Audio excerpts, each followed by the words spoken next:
The sun hung low on the horizon, casting a warm golden glow over the landscapes of western India, still nursing the wounds inflicted by Alexander the Great's invasion. The echoes of the past battles lingered in the air as the people and kingdoms attempted to rebuild what had been shattered. Unbeknownst to them, a formidable force, led by the strategic genius Chanakya and the ambitious ruler Chandragupta, was quietly amassing on the horizon.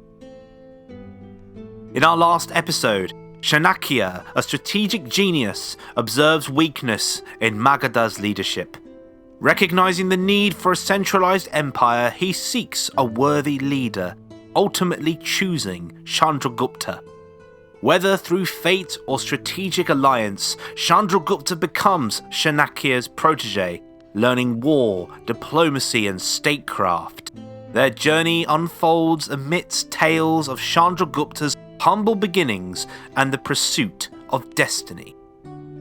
Starting from the turbulent period following the Macedonian invasion in northwest India, Chandragupta strategically marshalled his forces to challenge the waning Greco-Macedonian authority. According to some, he may even have formed an alliance with the legendary Porus, the very man who had nearly defeated Alexander the Great. Although, truth be told, we are pretty sure he was already dead by this point. Storytellers like to weave him into the story as he is one of the greats and he did live around this time, so it is possible. But at the same time, we have multiple written accounts saying he died fighting one of Alexander's generals. However, Porus's family kingdom of Taxila would play a big part in Chandragupta's rise. Chanakya had been teaching there and he knew the land and the ruler quite well. An alliance was definitely formed, whether it was with Porus or another. Indeed, this kingdom, along with many other formidable Indian kingdoms, was severely weakened by Alexander's invasion. Easy pickings. One by one, they fell to Chandragupta's advancing armies until finally most of Punjab was under his control. Now victorious, Chandragupta and Chanakya now set their sights on Magadha. However, upon reaching Magadha, they faced an insurmountable force led by Dhanananda. Chandragupta's army was crushed, yet through ingenious financial maneuvers, they scraped together enough resources to raise another army. Slowly but surely, they advanced into Magadha territory, nearing the capital. Whilst this was going on, behind the scenes, Chanakya recognized that military might alone wouldn't dismantle Dhanananda's entrenched power. Thus began a war of intricate maneuvers marked by intrigues and plots and counterplots. Chanakya attempted to weaken Dhanananda by targeting his allies, his loyalists, and his chief minister Rakshasa. Tales of what would happen next would go down in legend. The ancient Sanskrit drama Mudra Rakshasa vividly portrays these clandestine battles for supremacy.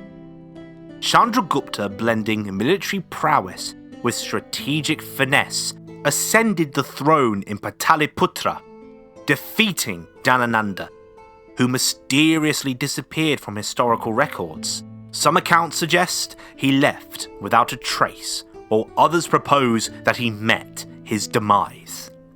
Nevertheless, both narratives obscure Dhanananda's name from history. Having conquered the city, Chandragupta and Chanakya miraculously discover the kingdom's treasury, and using this newfound wealth, they decided to crown Chandragupta as king. Seated on the imperial throne, Chandragupta envisioned expanding his rule. Mauryan armies marched west and south, claiming territories as far as present-day Karnataka. According to Plutarch, Chandragupta conquered vast lands with an army numbering 600,000. The Mauryan Empire stretched over Bihar, Orissa, Bengal, and extended west and north. Chandragupta's ambitions collided with Seleucus I Nicator, a former general of Alexander the Great, who held sway over much of the eastern part of his former king's empire. The ensuing war aimed to diminish Greek influence and fortify Chandragupta's realm, culminating in a treaty in 301 BCE.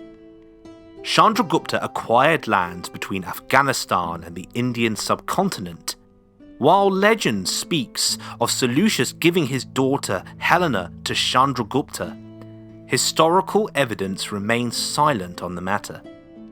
Chandragupta now ruled over the biggest empire the people of India had ever seen.